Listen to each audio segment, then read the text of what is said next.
All right, today we are diving into something huge, something that literally changed the world, the Green Revolution. So here's the big question. Was it the feast that saved humanity from mass starvation, or did it sow the seeds of a whole new kind of crisis? I mean, seriously, think about it for a second.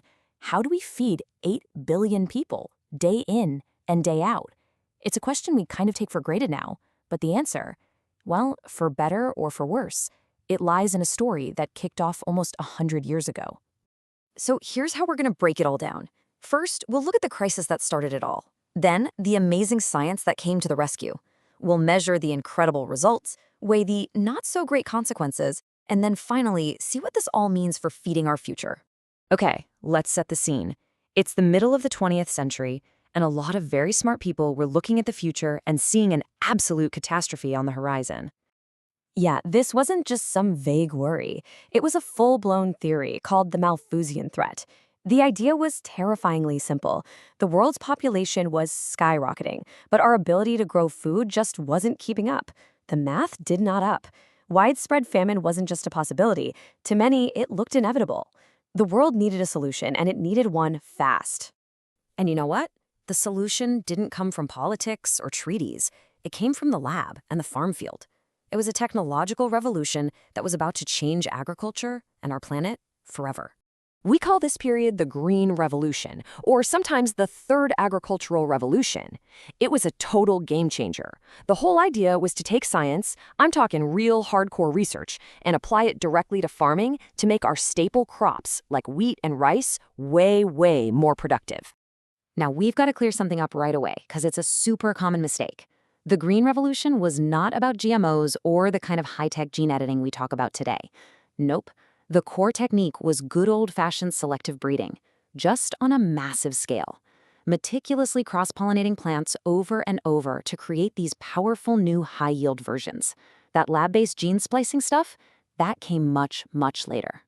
And if this story has a main character, it's this guy, Norman Borlaug.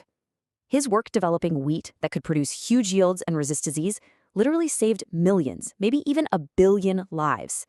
And get this, he didn't win a Nobel Prize in chemistry or biology, he won the Nobel Peace Prize. That's how massive his impact was.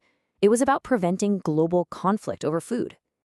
But here's the catch, and this is super important. It wasn't just about some magic seeds. Borlaug's seeds were only half the story. To work, they needed a whole system, what they called the technology package.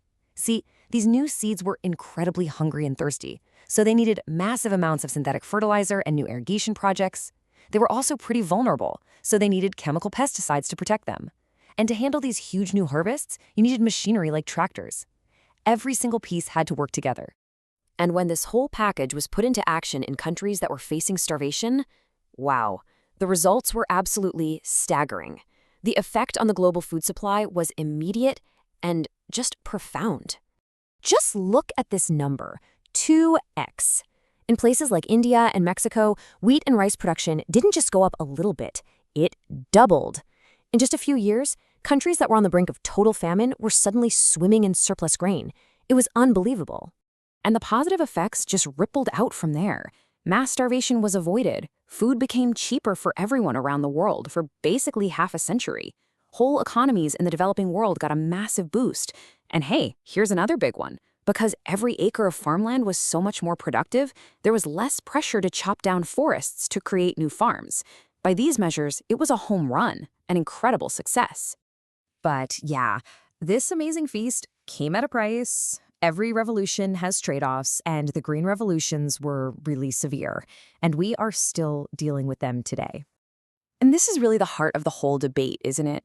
We solved one massive problem, not enough food. But in the process, we created a whole bunch of new ones. Okay, so let's start with the damage to the environment. Planting crop after crop, year after year, just exhausted the soil. All those chemical fertilizers and pesticides didn't just stay on the farms. They washed into rivers and groundwater, polluting everything and killing off local wildlife. And this isn't some abstract problem.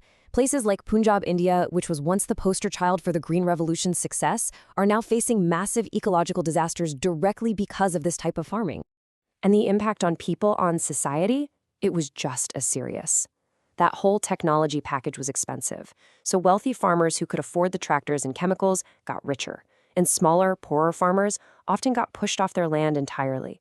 It widened the gap between the haves and the have-nots. Farmers also got locked into buying new seeds every year from huge corporations, breaking a tradition of seed saving that was thousands of years old. It created new power imbalances and deep new problems. So where does that leave us? It's complicated, right?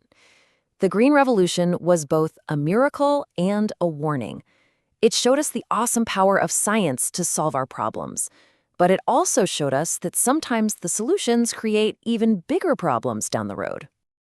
This quote from our source material just nails it perfectly. It created this lasting tension between short-term food security and long-term sustainability. Basically, we traded the future for the present. We dodged an immediate bullet by creating a slow-moving crisis that we're now living through. And that brings us right back to where we started. With climate change, with a population that's still growing, we are absolutely facing a new kind of food crisis.